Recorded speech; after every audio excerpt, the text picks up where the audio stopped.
Did you hear about the inflation? Yes, I did.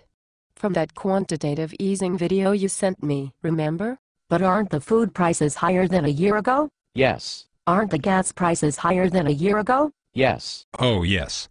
Well, unfortunately things have gotten a lot worse thanks to the Ben Bernanke's money printing. I recently saw the Bernanke on the 60 Minutes TV show, and he said the quantitative easing was not printing money. That's funny, because I have it on good authority that the quantitative easing is the same as printing money. And who told you that? The Ben Bernanke himself. He said so during an earlier appearance on that same TV program. Wow. So he just contradicted himself? Yes. Economists like to say contradictory things. Why? Because when you have a terrible track record of predicting the future, taking both sides is the only way you can be right. So how exactly does printing money cause inflation? Money is just like everything else. Its value goes up and down based on supply and demand. So when the Fed prints money, they increase the supply of money and force down the value? Right. And as the value of money goes down, you need more of it to buy stuff. Is that why it costs a lot more to buy food and gas than it did a year ago? Yes. But when economists look at inflation statistics, they ignore the cost of food and energy. Why would they ignore the cost of the most basic necessities? Because they claim food and gas prices are too volatile. What does that mean? It means they fluctuate between going up and down. But haven't food and gas prices been going mostly up for several years? Obviously. But economists like to ignore the obvious. Why? So they can sound smarter than the rest of us. But what about other people? Why do I always hear Wall Street people and big CEOs defending the Fed's money printing? Because those people benefit from inflation. How? Inflation makes the price of everything go up.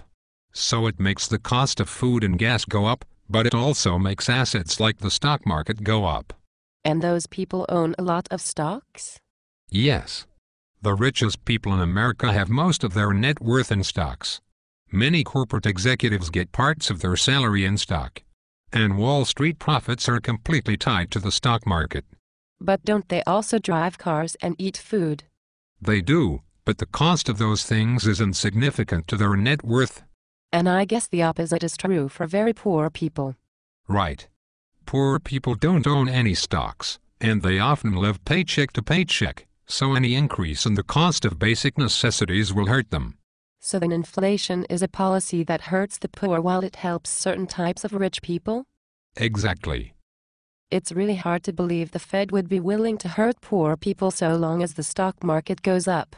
Don't take my word for it. Listen to what the Ben Bernanke had to say. For example, since August, when we announced our policy of reinvesting maturing securities and signaled that we were considering more purchases, equity prices have risen significantly. Did he mention food and gas prices in that speech?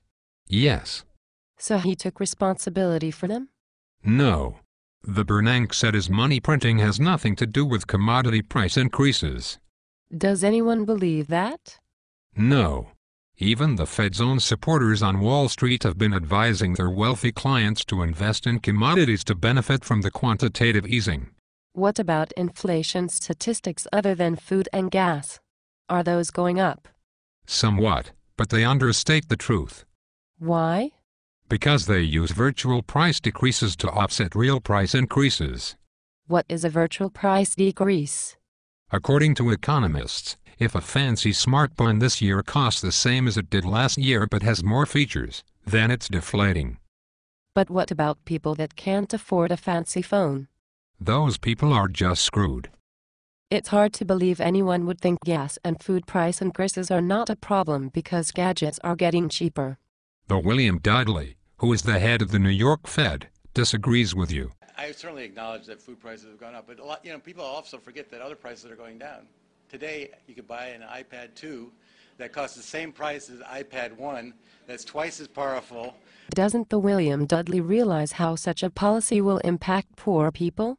Before joining the Fed, the William Dudley was a partner at the Goldman Sachs. He probably doesn't know what a poor person is. So most economists think inflation is not a problem? Yes.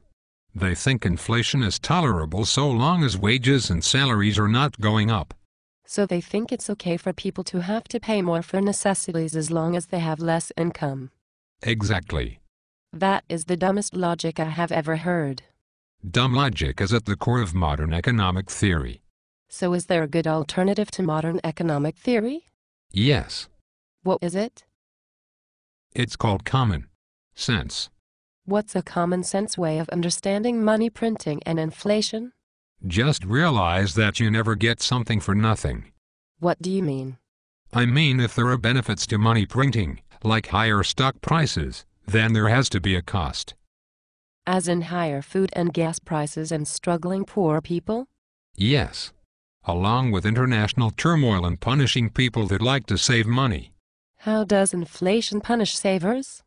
As the value of our currency goes down, so does the buying power of the money you save in the bank.